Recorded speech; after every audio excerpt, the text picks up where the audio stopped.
Burgess, I'm going to ask you a little bit more. You mentioned you helped Umeed. You've been in the organization, you've seen it work. Can you talk a little bit about how you felt people who've gone through the process of giving time to an organization, from your own experience and those of your peers, how does that change the work environment in any way? So I think it's been an extremely personally rewarding and enriching experience. It's also been a very humbling experience to go every morning, not to go to the office, but just go to the NGO location, sit with special children where they are trained and groomed to do simple tasks, sit with parents when they have been told that, you know, what is required to make your child reach its maximum capability. A special child probably will never reach the maximum capability of a normal person, but whatever is the maximum it can reach, that has to be done. They see a 1,000,000-word gap between the time when a special child hits school and a normal child hits school. The normal child has been used to speech and words and play from its surroundings, mothers, fathers, and friends. A special child is in a world of its own. It will just be in a different world. That world takes a lot of time to get into. So if you can experience that, believe me, your life actually starts changing. You stop worrying about the normal problem that we face in the day-to-day office, and you start respecting and enriching what would be a real problem of the masses. And now that your time with this project has come to an end formally, what do you see as the future of your engagement with these organizations? So Umeed's asked me, and I would love to be with them for the future. My whole family did visit Umeed, and actually my children were made to undergo a session. And when the very idea that how privileged we are, and thank God for the simple yet rewarding benefits we receive early on in life. So plan to be with them throughout as much as I can. Keep on helping them with systems, needs, presentations, whatever way we can help them and do our bit. I realized something I missed out on is for our non-Hindi understanders in the room. Shubhatra explained some of the challenges earlier, and just to recap those, she said, accessibility is really difficult. There's no roads, there's no infrastructure. How am I going to get an educated, skilled person to come and help me scale up my program and my organization? I'd like to ask Shubhatra a little bit more, if you can throw a little bit, you work with reproductive rights of women. Could you talk a little bit more about what exactly your interventions are? हम Bhil tribes के साथ काम करते हैं। तो Bhil tribes के जो problems है वो ये है कि उनकी जो एम्पावरमेंट होना चाहिए, उनके अधिकार उनको मिलना चाहिए, आजीविका लाइवलीहुड होना चाहिए।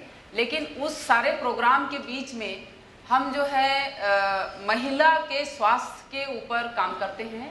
महिला जो गांव में है उसके पास कोई हेल्थ की सुविधा नहीं है, वहाँ तक जाने के लिए सरकार को भी पहुँचने के लिए कोई रास्ता नहीं है, मतलब सड़क नहीं है। सड़क होगी तो ही तो गाड़ी में जाएंगे। जब पैदल रास्ता है, अगर इंसान को 15 किलोमीटर चलना पड़े तो पूरा दिन तो चलने में चला गया, वो कब वहाँ दवाई देगा और कब वापस आएगा। तो गवर्नमेंट का लोग तो कभी भी वहाँ तक नहीं जाते हैं। और 15 किलोमीटर चलने के बाद भी बस लेके आपको 35 किलोमीटर जाना है जहाँ डिस्ट्रिक्ट हॉस्पिटल है। डिस्ट्रिक्ट हॉस्पिटल में भी कोई गायनेकोलॉजिस्ट नहीं है, तो वहाँ भी जाके आप क्या करेंगे? वो दे देंगे अपना क्रोसिन और पैरासीटामॉल और सब जो एक जनरल मेडिसिन होता है। गायनेकोलॉजिकल इलाज लेने का मतलब हुआ कि महिला को सच में क्या प्रॉब्लम हुआ है, क्या समस्या हुई है, उसको टेस्ट करो, लैब की ज़रूरत पड़ती है, उसके बाद डिसाइड करो कि उसको सच में क्या हुआ है, कितना सीरियस प्रॉब्लम है, फिर ट्रीटमेंट करो।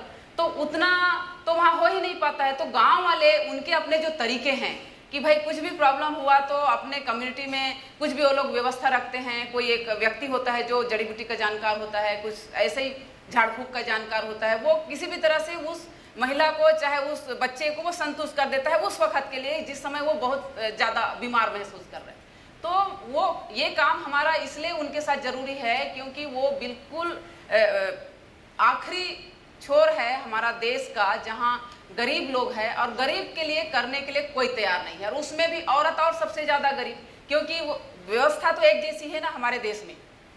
औरत अगर बीमार हुई है तो मिडिल क्लास में तो औरत कह सकती है मेरे को बुखार आ रहा है अस्पताल में जाना है, लेकिन उस क्लास में औरत बुखार को तो कभी बीमारी समझती नहीं है, जो पेल्विक इन्फेक्शन होता है उसको तो वो कभी बीमारी समझती नहीं है, और वही पेल्विक जो इन्फेक्शन है वो आगे जाके अंदर गर्भाशय में इन्फेक्शन पहुंचाता है, और अंततः उसका रिजल्ट ये होता है कि उसको गर्भाशय निकालने के लिए कर्जा लेके डिस्ट्रिक्ट अस्पताल या इंदौर के अस्पताल में आना पड़ेगा।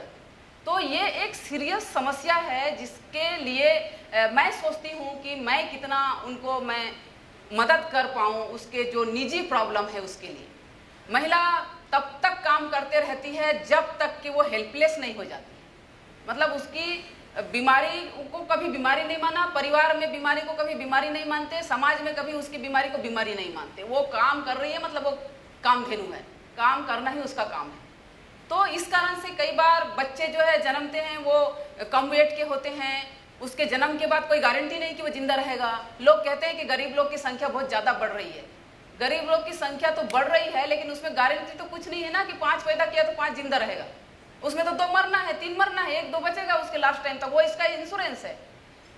इसकी गारंटी तो कोई सरकार लेती नहीं है कि हाँ ठीक है भाई तुम 2 पैदा करोगे और उसको बचाने की जिम्मेदारी हमारी है, या ये कहे कि ठीक है भैया तुम्हारा इंश्योरेंस हम करेंगे, जब तुम काम करने लायक नहीं रहोगे तो तुम हमको पेंशन देंगे क्योंकि तुम खेत में काम नहीं कर पा रहा। ऐसी तो कोई व्यवस्था हमारे देश में है नहीं। तो इस एरिया में कौन काम करेगा?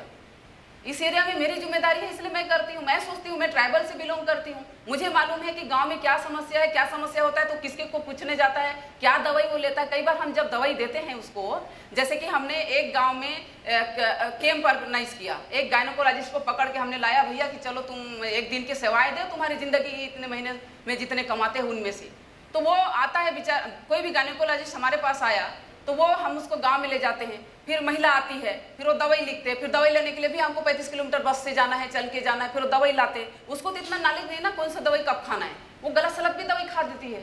तो हमको उसके साथ बिल्कुल साथ में रहना होता है हमारे वर्कर को कि वो दवाई क्या लाई, कितना खाई, कब तक खाई। वो एक बार जैसे मान लीजिए कि उसको कमर में दर्द है, उसने 2 गोली खाई, ठीक हो गया, वो सोचती बस हो गया काम खत्म, अब बाकी के दवाई को खोच दो ऊपर, है ना, और वो दवाई वही खराब हो जाती है। तो हमारा इंटरवेंशन से उसको एक रेगुलर दवाई खाने की आदत प्रैक्टिस डालनी होती है, प्रैक्टिस डालती है। और मेरा काम का यही टारगेट है कि वो अपने जो प्रॉब्लम्स को प्रॉब्लम समझे, समुदाय भी उसके प्रॉब्लम्स को प्रॉब्लम समझे, और छोटे मोटे इन्फेक्शन को भी वो बहुत जल्दी ही दिखाए डॉक्टर को, और उस पूरे मेडिसिन को, मतलब एक तरह से कहना ये है कि प्रॉपर हेल्थ केयर को अडॉप्ट करें। शुभा जी, ये आप प्रोग्राम के बारे में आपने बहुत बात की, कौन मदद करता है आपको ये प्रोग्राम डिलीवर करने में? Shubhadra just mentioned about how it is so intensive to work with rural communities, the amount of energy it takes, the stigma around women. I was just asking her, who helps her to actually deliver these interventions to these women? Which way? आपके volunteers के पास? हाँ, हमारे इस काम को करने के लिए हम 10 लोग हैं, जो सारे काम करते हुए भी ये काम हम रिप्रोडक्टिव हेल्थ के काम करते हैं। हमारे जो ग्रुप में महिला और पुरुष दोनों हैं, उसको हमने पूरी महिला के स्वास्थ्य के बारे में ट्रेनिंग दे रखा है। और जो वॉलेंटियर्स है, वॉलेंटियर इसलिए रखा है कि इमीडिएट जब उस गांव में कुछ प्रॉब्लम होगी, उस महिला के साथ कुछ प्रॉब्लम होगी, तो वो तुरंत, आजकल तो फ़ोन आ गया है, पहले तो फ़ोन नहीं था, तो फ़ोन से हमको खबर कर दे कि अभी उसको क्या तकलीफ हो रहा है। जैसे मान ली जाए कि उसको डिलीवरी होना है, अब डिलीवरी होना है तो हम तो गाड़ी नहीं भेज सकते क्योंकि रास्ता ही नहीं है।